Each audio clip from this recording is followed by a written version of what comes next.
Bonjour, bienvenue dans ce cours Windows Presentation Foundation. Nous voici dans la première vidéo où on introduit ce cours. Je vais d'abord me présenter, vous dire un mot sur qu'est-ce que c'est que WPF si vous ne le savez pas déjà.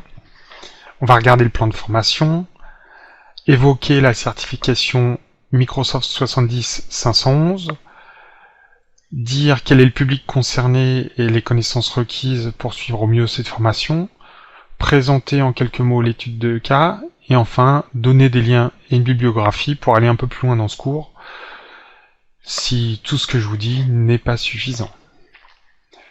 Je m'appelle Emmanuel Durin, vous avez mon email si vous avez besoin de me contacter. Je suis consultant indépendant et formateur Microsoft, .NET, mais je fais aussi du C++, du Java, même si .NET est sans doute ce que je préfère.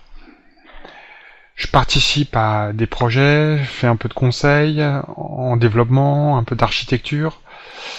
J'ai les certifications Microsoft Certified Professional, Microsoft Certified Solution Developer, Microsoft Certified Trainer. Tout est vérifiable sur Internet en utilisant les codes qui sont dans cette page. Et vous pouvez avoir quelques références sur moi à l'adresse web qui est indiquée ci-dessous. Alors, notre sujet principal et quasi exclusif, c'est Windows Presentation Foundation. C'est la couche de présentation officielle de .NET qui succède à Windows Form, qui est en vigueur depuis .NET 3, donc Visual Studio 2008, grossièrement, même s'il était possible de réaliser des choses avec Visual Studio 2005 sous .NET 2. Désormais, c'est fourni avec .NET. Et puis, cette couche de présentation est extrêmement riche. Elle est très sophistiquée, avec le data binding, avec une stylistique poussée, la possibilité de faire des animations, et tout ce qui est lié aux animations, triggers, storyboards, et puis bien sûr, il y a aussi du multimédia, j'en passe, le reste est à venir. Cette couche de présentation utilise largement XAML. Toutes les connaissances que vous allez, ou peut-être pas tous, mais une bonne partie des connaissances que vous allez acquérir dans ce cours, les connaissances XAML en particulier, sont réutilisables avec d'autres technologies comme Silverlight, Windows Phone 7 et 8, Windows Store Apps.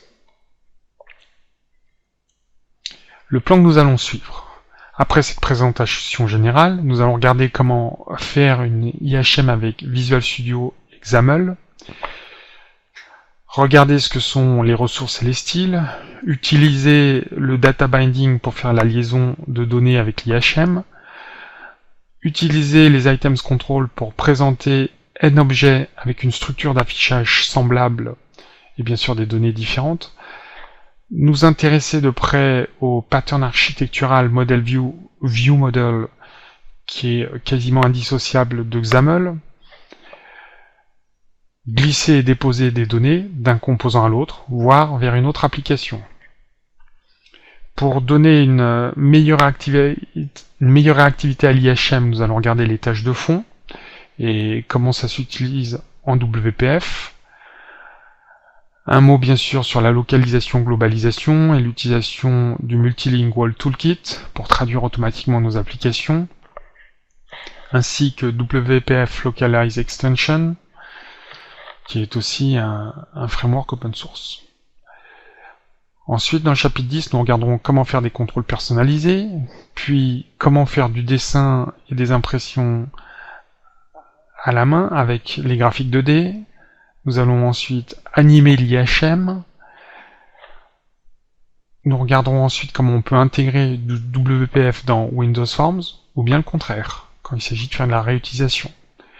Dans le chapitre 14, nous regarderons le cycle de vie de l'application. Dans le chapitre 15, nous regarderons comment faire du test, du débogage, et quels sont les outils associés. Puis bien sûr, nous ferons une conclusion dans le chapitre 16. Ce cours vous donne un certain nombre de connaissances qui sont utiles au passage de la certification 70511. Le programme de ce cours s'approche beaucoup du contenu de la formation correspondante chez Microsoft, donc qui s'appelle Windows Application Development with Microsoft.NET Framework 4. Donc vous pouvez voir le contenu à l'URL suivante. Donc cette certification fait partie de 2 cursus dans lesquels il faut passer d'autres certifications pour avoir le cursus entier.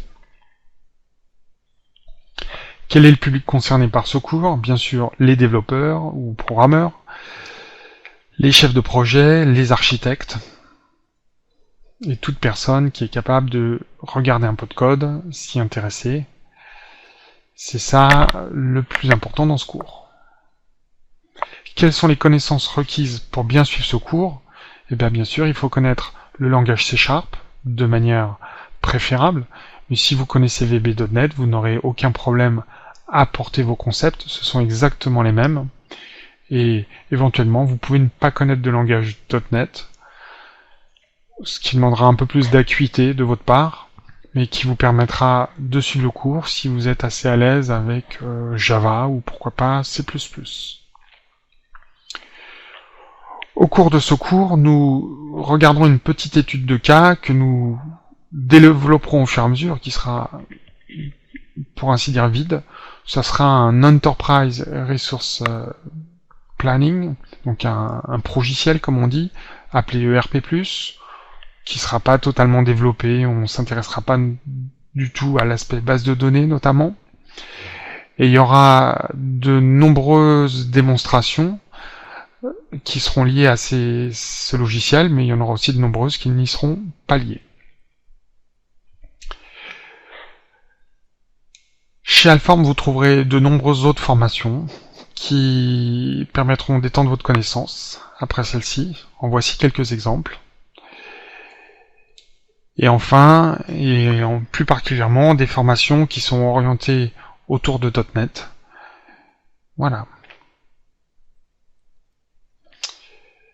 Je vous donne aussi quelques liens vers des ressources qui permettront d'étendre vos recherches après ce cours, chez Microsoft, et bien sûr Stack Overflow, dans lequel vous tomberez souvent de toute manière si vous utilisez un peu des moteurs de recherche en tapant vos mots-clés préférés.